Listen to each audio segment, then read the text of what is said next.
সুপ্রিয় দর্শক, আপনারা দেখতে পাচ্ছেন টাকিওয়ান ওয়ালটনের এই গাড়িটা আমি কিনলাম। এটা আনবক্সিং করা হচ্ছে।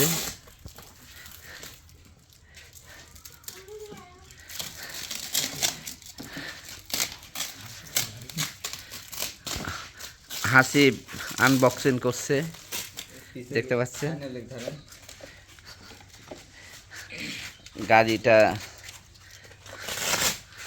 এমনি দেখতে ভালোই লাগছে, কিন্তু ওইটা সামনে ওই যে চোকাগুলো সবচেয়ে ভালো লাগে।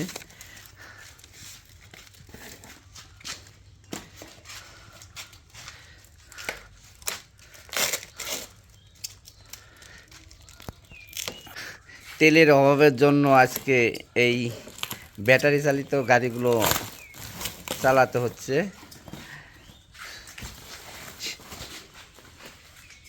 সারিভাবে লাইন ধরে গাড়িতে তেল দেওয়ার পরিবেশ আমার নাই, সেই কারণেই এই ব্যাটারি চালিত গাড়িটা কিনলাম।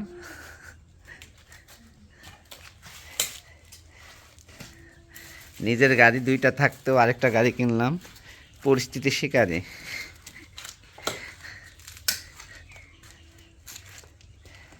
আপনারা যদি তেলের বাইক থাকে, যদি তেল না কিনতে পারেন, আপনারা অবশ্যই ওয়ালটনের এই টাকিওয়ান গাড়িটা নিতে পারেন। মনে হচ্ছে ভালোই আছে, চালানোর পরে বোঝা যাবে। অনেকেই আবার বলে যে এগুলো মেয়েদের গাড়ি।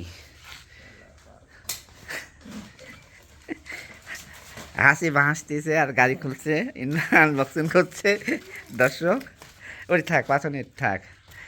আর হ্যাঁ, নিচে খোলা।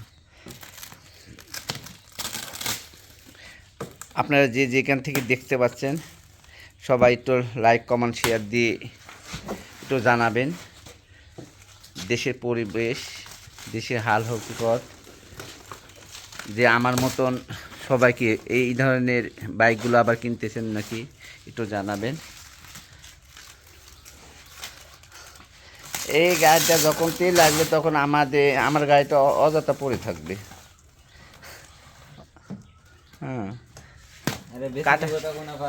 কাটার সিস্টেম ভালো আছে হাসিবের, দেখতে পাচ্ছেন। অভিজ্ঞতা আছে, আর যেটা বোঝা যাচ্ছে অভিজ্ঞতা আছে। কাটা নেই, দেখে কি সুন্দরভাবে কেটে ফেললো, দেখেছেন। হ্যাঁ,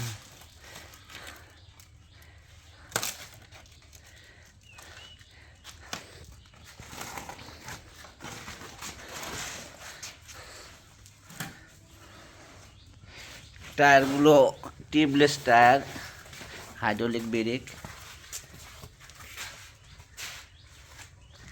সামনের বলগুলো মনে হচ্ছে এলইডি লাইট। হ্যাঁ,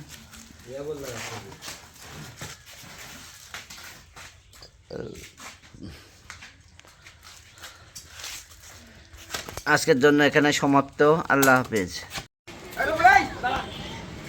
দর্শক, তেলের অভাবে স্কুটার কিনলাম টাকিওয়ান।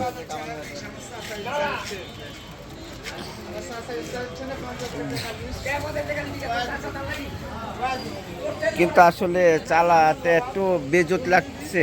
এখন পরবর্তীতে কী হবে বলতে পারবো না। তেলের অভাবে কিনলাম এই টাকিওয়ান ওয়ালটনের এই বাইক। কি